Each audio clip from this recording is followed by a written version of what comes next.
Bab 5024, buka pakaianmu. Tamparan itu membuat wanita itu tertegun, dan dia menatap Dev dengan tak percaya. Berani sekali kau sampai berani memukulku. Aku akan memotongmu menjadi beberapa bagian. Wanita itu menjerit, namun sayang dia tidak memiliki kekuatan untuk melawan di bawah tekanan Dev. Kau masih ingin mencabik-cabikku? Kau percaya aku akan menelanjangimu sekarang? Setelah Dev selesai berbicara, dia menepukkan telapak tangannya pelan, menghancurkan baju besi putih wanita itu hingga berkeping-keping. Wanita itu saat ini mengenakan gaun ketat, yang memamerkan lekuk tubuhnya yang indah dengan cara yang sangat merangsang. Medannya tidak rata dan jurangnya sulit diratakan. Ketika Humasi melihat ini, air liurnya mengalir keluar seperti air terjun. Wajah wanita itu penuh amarah dan memerah. Akhirnya, wanita itu mulai menangis. Biarkan adikku pergi, biarkan adikku pergi. Melihat ini, Guru Huo berteriak. Dev mengabaikan Guru Huo dan menatap wanita itu dan berkata, "Patunglah dan aku tidak akan menyakitimu. Sekarang, kamu harus menjawab apapun yang aku tanyakan, atau aku akan menelanjangimu. Kalau begitu, biarkan orang tua ini menunggangimu dan menyiksamu." Wanita itu melirik Humasi yang meneteskan air liur, dan sekilas ketakutan terpancar di matanya. "Siapa namamu?" Dev bertanya. Wanita itu melotot ke arah Dev dan tidak menjawab. "Huo Jingjing, nama adikku adalah Huo Jingjing." Pada saat ini, Guru Huo buru-buru berkata. Huo Jingjing melotot ke arah kakaknya, matanya penuh dengan ketidakberdayaan. "Kakak laki-lakiku terlalu pengecut dan tidak memiliki jiwa dewa sama sekali. Apa yang kalian, para pangeran ke-8, lakukan di benua Changshuan? Apakah kalian di sini untuk menjara sumber daya dan menangkap budak?" Dev bertanya pada Huo Jingjing.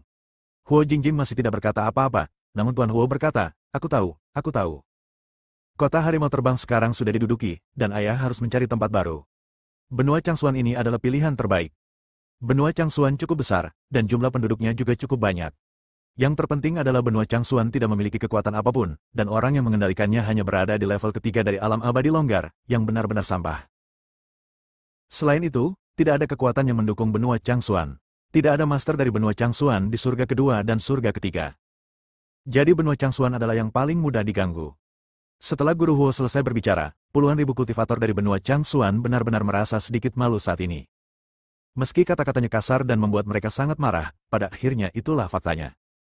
Benua Changshuan cukup besar dan memiliki cukup banyak pembudidaya, tetapi kekuatan keseluruhannya terlalu lemah. Sekalipun dia menguasai seluruh benua Changshuan, dia hanya memiliki kekuatan alam abadi yang tersebar tingkat 3. Bagaimana dia bisa melawan musuh asing? Izinkan saya bertanya, di mana ayahmu Huo Zhao? Dev bertanya pada Huo Jingjing. HMPH, Huo Jingjing mendengus dingin.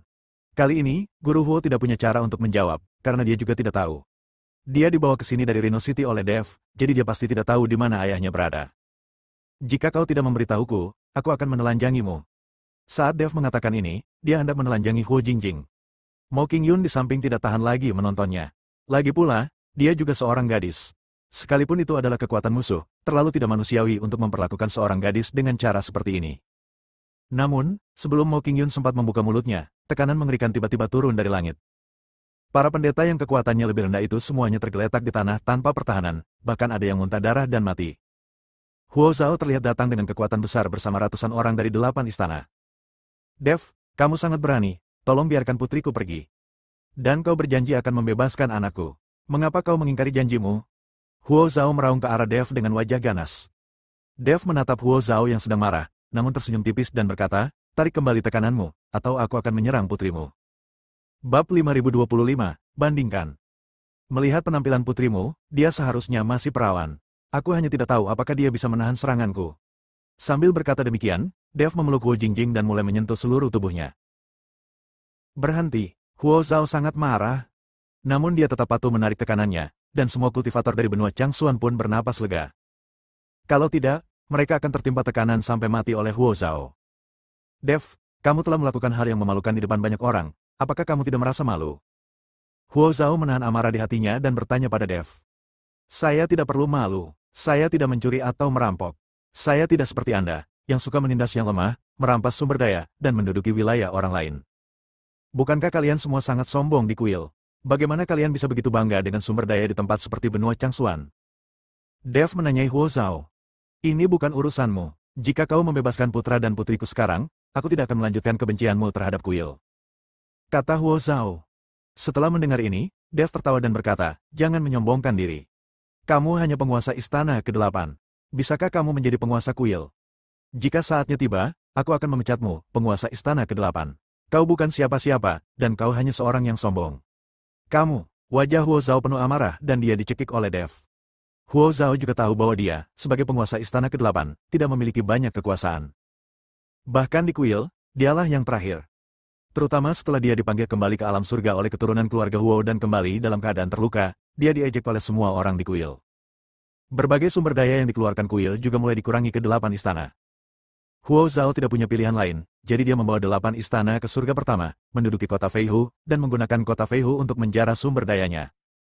Selama waktu ini, Huo Zhao mulai beristirahat dan memulihkan diri dan perlahan pulih. Siapa yang mengira pada akhirnya akan jadi seperti ini? Huo Zhao merasa getir, tetapi dia tidak bisa mengatakannya. Ayah, jangan khawatirkan kami. Bunuh saja orang-orang ini. Aku bisa mati. Aku bahkan bisa meledakkan diriku sendiri. Huo Jingjing berkata pada Huo Zhao. Dan guru Huo berkata dengan wajah penuh kengerian, Ayah, selamatkan aku tidak ingin mati. Huo Zhao, bagaimana kalau kau bawa orang-orangmu keluar dari benua Changsuan dan aku lepaskan putra dan putrimu? Dev menegosiasikan persyaratan dengan Huo Zhao. Tidak mungkin. Aku tidak akan mengabaikan saudara-saudara di istana ke-8 demi anakku sendiri. Kamu bisa membunuh mereka berdua, tetapi kamu harus ingat bahwa aku akan mengubur semua orang di benua Changsuan bersamaku. Huo Zhao berkata dengan wajah muram. Mendengar ini, banyak kultivator di benua Changsuan menjadi panik.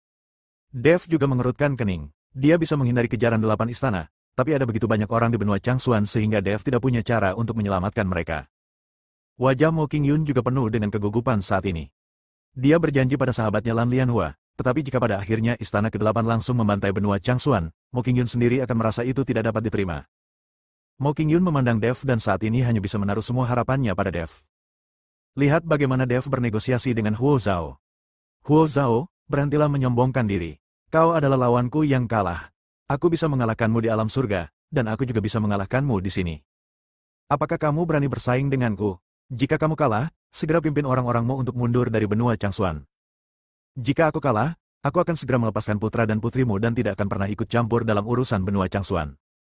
Dev menggunakan provokasi terhadap Huo Zhao. Rekan Taois Dev, jangan impulsif. Kamu baru berada di level pertama alam abadi longgar, sementara Huo Zhao tampaknya telah mencapai level kelima alam abadi longgar. Jika kamu melawannya, bukankah itu seperti memukul batu dengan telur? Mo Qingyun membujuk Dev. Bab 5026, Pertarungan yang adil. Dev, aku mendukungmu, kamu bisa melakukannya. Hu Mazi mendukung Dev. Dan para kultivator dari benua Changsuan semua menatap Dev dengan tak percaya. Menurut pendapat mereka, mustahil bagi seorang abadi kelas 1 di alam abadi tersebar untuk bertarung melawan seorang abadi kelas 5. Mengatakan itu seperti telur yang menabrak batu adalah suatu pernyataan yang meremehkan.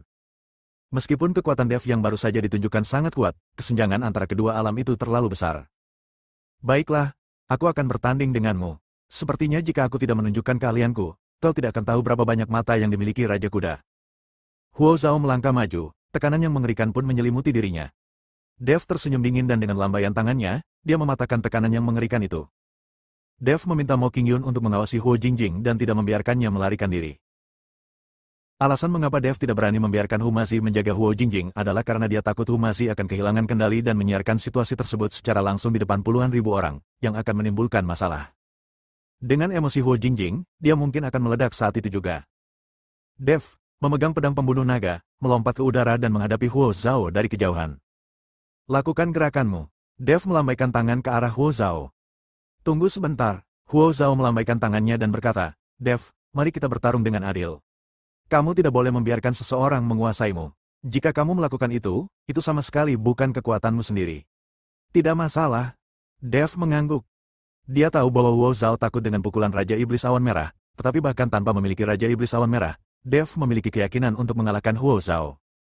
Dev masih memiliki banyak senjata ajaib, kilin api, dan faktor yang tidak diketahui dari binatang kecil penelan langit, jadi Dev tahu bahwa dia pasti tidak akan kalah. Ayo, kata Huo Zhao, dan langsung menyerang Dev. Boom! Guntur yang keras tiba-tiba meledak antara langit dan bumi. Sosok Huo Zhao meninggalkan bayangan sisa di kehampaan dan langsung muncul ratusan kaki di atas kepala Dev. Dia membentuk segel dengan tangannya, dan energi spiritual di sekelilingnya bergulung dan melonjak seperti magma yang mendidih. Awan dalam radius 100 mil hancur oleh momentum yang mengerikan ini. Telapak tangan Dewa Tiangang. Sambil berteriak keras, Huo Zhao tiba-tiba menekan ke bawah dengan telapak tangan kanannya. Dalam sekejap, telapak tangan emas raksasa yang menutupi langit dan matahari mengembun dari udara tipis. Garis-garis telapak tangannya terlihat jelas dan masing-masing garis mengandung kekuatan penghancur. Sebelum pohon palem raksasa itu jatuh, tanah di bawahnya sudah mulai runtuh, dan potongan-potongan puing yang tak terhitung jumlahnya hancur menjadi bubuk karena tekanan yang mengerikan. Rekan Taoist Dev, berhati-hatilah. Mo Qingyun menjerit kaget, mengepalkan tangannya, dan kukunya menancap dalam di telapak tangannya. Dia jelas merasakan kekuatan yang terkandung dalam telapak tangan ini. Sekalipun dia berada di puncak level ketiga Luz Immortal, tidak mungkin dia bisa mengatasinya. Sudah berakhir, sudah berakhir. Para pembudidaya benua Changsuan tampak pucat, dan banyak dari mereka yang terjatuh ke tanah. Seorang lelaki tua berambut dan berjanggut putih berkata dengan suara gemetar. Kekuatan telapak tangan ini kemungkinan akan meratakan area dalam radius 1000 mil. Tepat ketika semua orang mengira Dev ditakdirkan mati, sosok tinggi itu tiba-tiba bergerak. Hancurkan! Dev berteriak, dan pedang pembunuh naga di tangannya meledak dengan cahaya darah yang menyilaukan. Badan pedang itu bergetar, menimbulkan suara dengungan seperti auman naga. Dia memegang pedang dengan kedua tangan dan mengacungkannya ke atas untuk menghadapi telapak tangan raksasa yang menekannya. Cahaya pedang berwarna merah darah melesat ke angkasa, menggambar lengkungan sempurna di udara, bagaikan bulan darah yang terbit di angkasa. Boom! Sebuah ledakan memekakkan telinga bergema di langit. Cahaya pedang merah darah dan telapak tangan raksasa emas bertabrakan di udara, memancarkan cahaya yang menyilaukan. Gelombang kejut kekuatan spiritual yang dahsyat menyebar dalam bentuk lingkaran, menghancurkan semua rumah dalam radius beberapa mil menjadi dua. Setelah asap dan debu menghilang, mata semua orang terbelalak, telapak tangan raksasa yang tampaknya tak terkalahkan itu ternyata terbelah dua. Apa? Pupil mata Huo Zhao tiba-tiba mengecil dan otot-otot wajahnya berkedut tidak wajar. Dia menatap Dev dengan saksama, suaranya dipenuhi ketidakpercayaan, bagaimana mungkin kau, seorang dewa abadi kelas 1, bisa mematahkan telapak tanganku? Bersambung.